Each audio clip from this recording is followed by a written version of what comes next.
Bonjour à tous et bienvenue sur la chaîne de Nanto Goblin Noob. Aujourd'hui on est sur le fascicule 50 et le plan de bataille numéro 10. C'est notre dernier plan de bataille pour la campagne Reconnaissance. Il s'appelle Fureur de la forêt. Gabla mange-trog gloussa de satisfaction devant le spectacle. Une clairière entière de ces mystérieuses choses luisantes. Les foresteux avaient eux l'air contrariés lorsque ses potes et lui étaient arrivés. Il regarda triomphalement les restes déformés d'un guerrier sylvanette tué lors de l'attaque surprise et se fendit d'un sourire mauvais. Paf! Quelque chose le frappa à l'arrière de la tête et il se retourna pour voir Snip doigt dur juste derrière lui. « Eh, tu vas nous laisser faire tout le boulot dans notre grotte ?»« Exactement !» répondit Gaba en toisant Snip. « Ben, le boss dit qu'ils reviennent, alors mène-toi de nous donner un coup de main plutôt. » Et Gabla soupira et se dirigea vers un arbre. Traînant une corde derrière lui, il fit 2 fois le tour du tronc, tendit la corde et la noua dans un grincement. Il recula pour admirer son amorce de piège, mais le bruit persista. Il en chercha l'origine et remarqua la liane s'enroulant autour de l'arbre. Elle gémissait en grandissant sous ses yeux. La voix du louve-boss résonna dans la clairière. « Ils arrivent, les gars !» Allez, bonne petite confrontation entre l'ordre et la destruction comme d'habitude, où l'ordre, qui apprend qu'une attaque sur un bosquet des Grenzam avait forcé sa branche entrée à fuir, un détachement a été rassemblé à la hâte et est dirigé par la Sylvanette pour sauver les sites. S'il gagne, donc l'ordre sécurisera les Grenzam sacrés et dispersera les sbires de la destruction, et s'il perd, les Grenzam pourront être détruites, et la horde maléfique restera dans la forêt. A l'inverse, pour la destruction, qui ont pris un bosquet de Grenzam et chassé sa branche entresse, une petite troupe reste pour repousser la contre-attaque organisée à la hâte par l'armée de l'ordre. Si elle gagne, la meute de la destruction détruira la prochaine génération de guerriers sylvanettes, et si elle perd, eh bien un précieux détachement de troupes disparaîtra, ainsi que le terrain qu'elle cherchait à sécuriser. Pour l'ordre donc, on va retrouver une liste d'armées assez classique jusqu'à maintenant. La branche entresse, les gardiens d'Iltari et 5 Vindictors, et puis les 2 options comme on a maintenant l'habitude. La première option, c'est soit un archer revenant, soit Iltari. Donc bien, on a les gardiens d'Iltari. L'option numéro 2, ce sera soit 5 sylves revenants, soit 5 fiels revenants. Pour la destruction, d'un côté, la liste d'armées classique avec le boss, les crevards de Zarbag, et le Slogot des marais. Et en choix numéro 1, le chaman fongoïde ou Zarbag. Et en choix numéro 2, Molog ou les 5 Boingrots. Donc, cette bataille, on en a l'habitude maintenant. Évidemment, pour le choix des armées, on sait comment ça va se passer. Chacun va choisir en fonction de son souhait, en fonction de ses options possibles, bien sûr. Pour le champ de bataille, on est sur les 3 tapis, avec un déploiement asymétrique, c'est-à-dire qu'on va avoir l'ordre sur les 2 côtés et la destruction sur le centre de notre champ de bataille. 3 objectifs qui vont être déployés en diagonale au centre du champ de bataille. On va y déposer chacun son tour les 6 décors du champ de bataille, comme on le fait assez habituellement. Comme d'habitude, on ne peut pas placer de décor à plus de 3 pouces d'un autre décor ou d'un objectif. Le déploiement se fait comme toujours sur un jet de dés. Le premier choisit, il choisit donc de placer son armée en premier, et le deuxième, celui qui a perdu, choisira de placer son entièreté de son armée dans son territoire en second, comme toujours.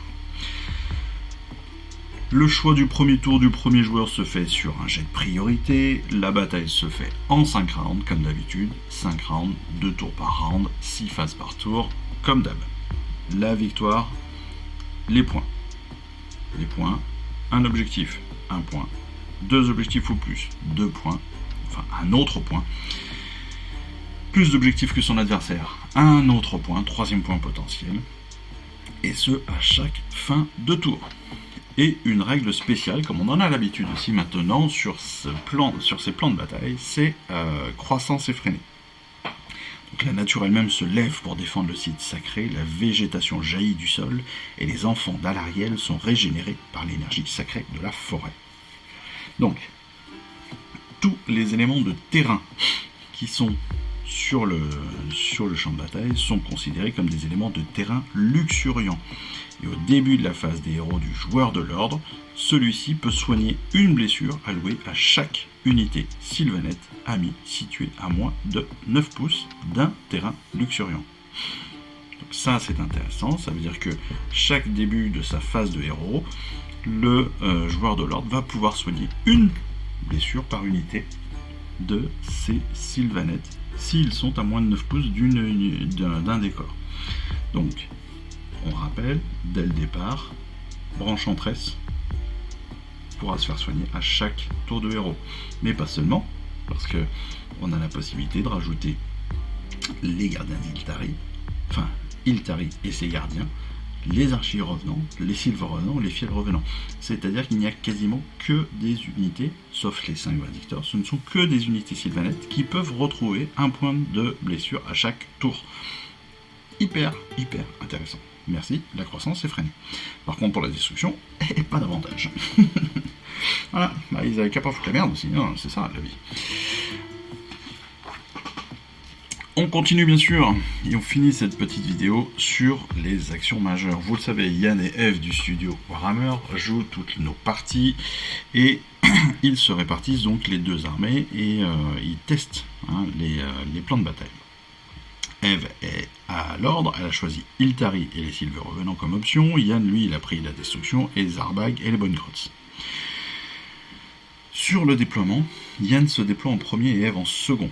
Et avant de placer les gardiens d'Iltari, en fait, Eve va vérifier la portée de leurs armes à projectiles afin de pouvoir tirer sur les Bonegrotz lors de son premier tour.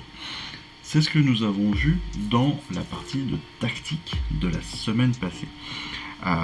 C'est très important de gérer son déploiement comme il faut pour anticiper sur les premiers tours. Là, en l'occurrence, Eve place ses gardiens d'Iltari pour qu'elle puisse tirer sur les Bonegrotz dès le premier tour sans avoir à perdre de temps. Ensuite, deuxième action majeure, c'est justement le tour numéro 1 de l'ordre. Elle va utiliser le sort d'Iltari pour attaquer les Bonegrotz qui étaient assis sur un objectif. Ils étaient sur un objectif, elle inflige 3 blessures mortelles, elle tue donc un Grotz et en blesse un autre. Ce qui fait quoi? Ce qui fait que les Bonegrotz sont déjà plus que 4 autour de l'objectif, et donc potentiellement Iltari pourra, avec ses gardiens, venir contester la possession de l'ordre, le contrôle de l'ordre, de cet objectif, en ayant dès à présent tué un Bonegrotz. Tour de la destruction numéro 1, donc là on passe plutôt sur un côté destruction. Yann utilise le sort Face de la mauvaise lune de Zarbag pour forcer les Vindictors à battre en retraite devant le Slogoth. Donc les Vindictors sont obligés de s'éloigner de l'objectif et ne peuvent plus le contester. Donc on le voit ici, on a Zarbag, on a le Slogoth qui techniquement ne maîtrisait pas, ne contrôlait pas cet objectif, mais Zarbag, en utilisant son pouvoir, va repousser les Vindictors, ce qui fait que le Slogoth et Zarbag prennent maintenant possession de l'objectif et donc gagnent le point. Enfin, dernière action majeure, c'est lors du tour de la destruction numéro 2, on a Snirk Surtong qui affronte donc la Branch-en-Tresse. Yann utilise donc son attaque en règle avec Snirk, et comme la Branch-en-Tresse de Eve est à 9 pouces ou moins d'un terrain luxuriant, eh bien, elle peut utiliser Fureur de la forêt. Voilà, donc elle va pouvoir en fait se protéger et annuler presque le sort de l'attaque en règle.